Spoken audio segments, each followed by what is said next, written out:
Saudariku yang terkasih dalam Tuhan Yesus, beberapa hari yang lalu kami ada Zoom untuk para imam yang akan membagi komuni pada saat misa bersama Paus di GBK tanggal 5 nanti.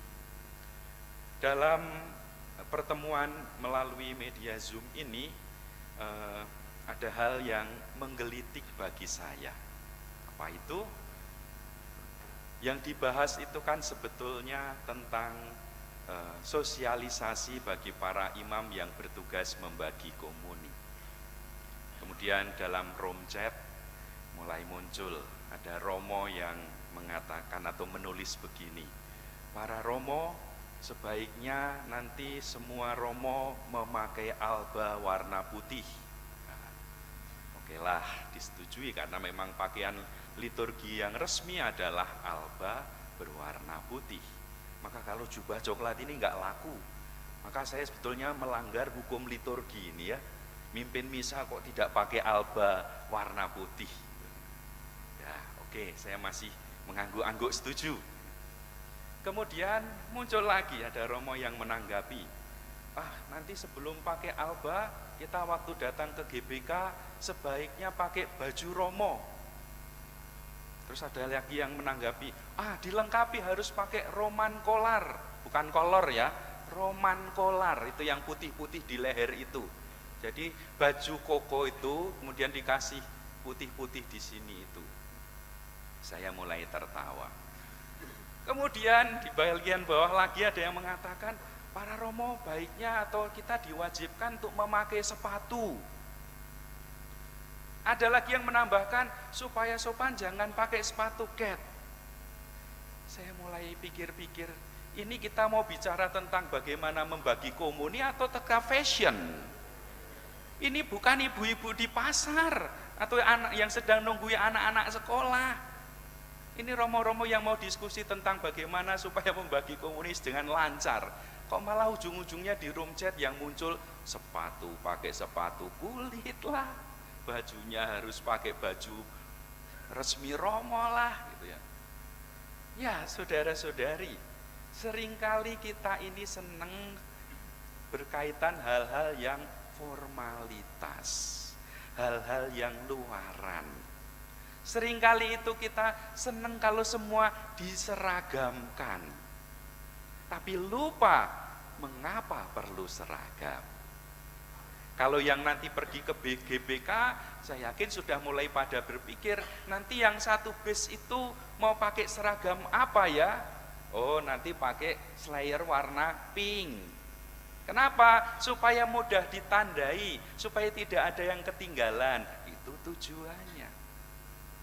Tapi sekarang misalnya, anak-anak sekolah, kenapa pakai seragam? Wajib pakai seragam. Dulu tujuannya supaya apa? Supaya semuanya sama. Yang kaya tidak menunjukkan bahwa dia kaya melalui pakaiannya.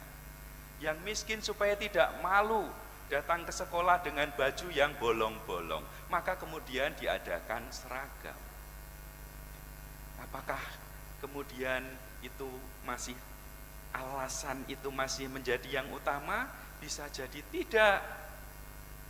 Bisa jadi sekarang kenapa pakai seragam? Ya supaya kelihatan identitasnya dari mana. Juga supaya ada pemasukan bagi yang mengelola seragam. Sehingga sekarang misalnya anak-anak dari keluarga miskin yang kesulitan untuk mendapatkan seragam, dibiarkan tetap kesulitan. Kami nggak bisa bayar seragam, ya cari utangan. Maka motivasi awal supaya ada kesetaraan, tidak ada perbedaan, tidak lagi terjadi. Orang jatuh pada apa? Formalisme, formalitas. Apa yang kelihatan saja. Kiranya ini yang banyak terjadi di dalam dunia kita, saudara-saudari yang terkasih. Kondangan-kondangan juga formalitas. Pakai baju yang paling bagus, perhiasan yang seperti mewah padahal imitasi gitu ya. Supaya apa? Kelihatan baik, kelihatan bagus. Inilah masyarakat kita. Juga dalam hidup beragama, seringkali jatuh pada formalitas. Pokoknya datang ke gereja, pokoknya kelihatan mukanya, yang penting, nah, kemudian yang penting datang, yang penting ini, yang penting itu. Lupa, hal yang paling mendasar itu apa? Perjumpaan saya dengan Tuhan. Itu hal yang paling mendasar.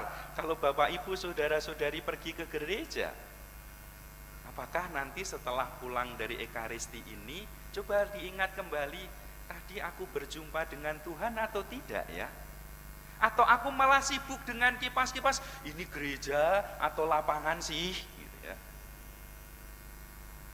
Ketika kemudian mendengar SPC yang menyanyi dengan begitu indah, kita terlena. Kemudian wah, kornya bagus. Kemudian kalau ditanya, apa isi firman Tuhan hari ini? Apa ya? Lagu pembukaan apa? Ingat karena bagus. Lagu komuni apa? Ingat kalau karena bagus. Khotbahnya Rom Oki, enggak penting.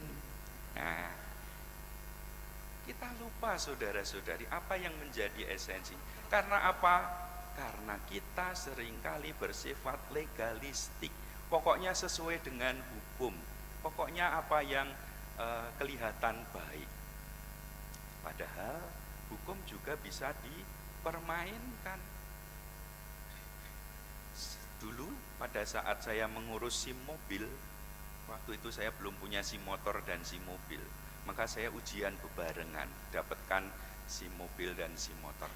Tes tertulis lulus, tes ujian praktek untuk motor lolos, untuk mobil baru maju mau mendaki itu, nah mobilnya teriak begitu, langsung yang mendampingi tidak lulus, turun, kemudian ke kantor.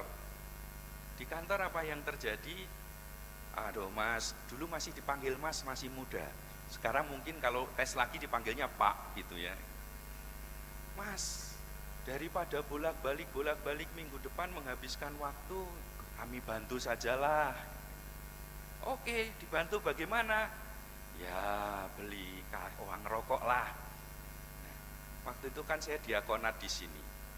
Kemudian dalam perjalanan menuju ke Keramat maka tes dulu. Waktu itu sama Romo Gunadi saya diberi uang 20.000. Kemudian saya bilang ke petugasnya ini, Pak, saya punya uang 20.000. Saya kasih Bapak, tapi tolong kembalikan 2.000 karena saya harus ke Jakarta naik kereta api. Dan tiketnya waktu itu 2.000. Petugas itu langsung, si mobil mau ngasih 20.000, minta kembalian lagi. Gitu. Akhirnya saya tidak diizinkan, bulan depan datang lagi.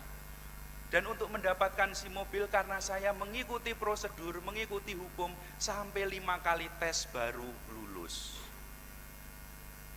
Coba kalau waktu itu langsung ya, Romo Gunadi ngasih berapa gitu cukup, ya nggak perlu bolak-balik. Hukum bisa dipermainkan, hukum bisa dibelak-belokkan demi apa? Demi kita sendiri, karena hukum itu hukum manusiawi. Satu lagi kisah, ada satu orang yang datang kepada saya konsultasi. Dia itu sudah tidak mencintai istrinya, dia sudah punya pacar. Dia datang ke saya dan mengatakan, Romo, kami itu sudah suka-suka sama, sama-sama suka. Nah, kami itu sudah sama-sama suka. Kami pasti akan hidup bahagia. Jadi kalau kami sudah sama-sama suka, bukankah Tuhan Yesus mengajarkan tentang cinta kasih, saling mencintai? Padahal dia masih punya istri. Bagaimana saya harus menjawab? Apakah benar kalau orang sudah sama-sama suka itu kemudian bisa melaksanakan sabda Tuhan, yaitu sabda cinta kasih? Tidak, saudara-saudari.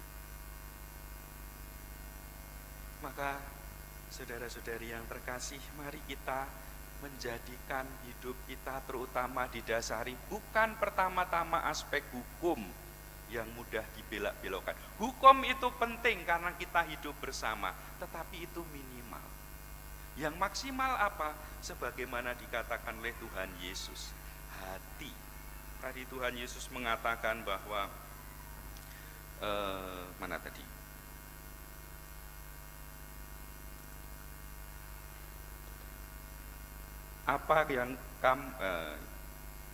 Apapun dari luar yang masuk ke dalam seseorang tidak dapat menajiskannya, tetapi yang keluar dari seseorang itu yang menajiskannya. Yang keluar dari hati saudara-saudari itu yang di satu pihak pasti baik, tapi yang keluar dari keserakahan dalam diri itulah yang kemudian bisa mempermainkan segala sesuatu. Hukum perlu kita lengkapi dengan hati nurani. Semoga kita lebih mengedepankan hati nurani kita dalam melihat segala sesuatu daripada yang bersifat legalistik, hukum semata-mata. Tuhan memberkati.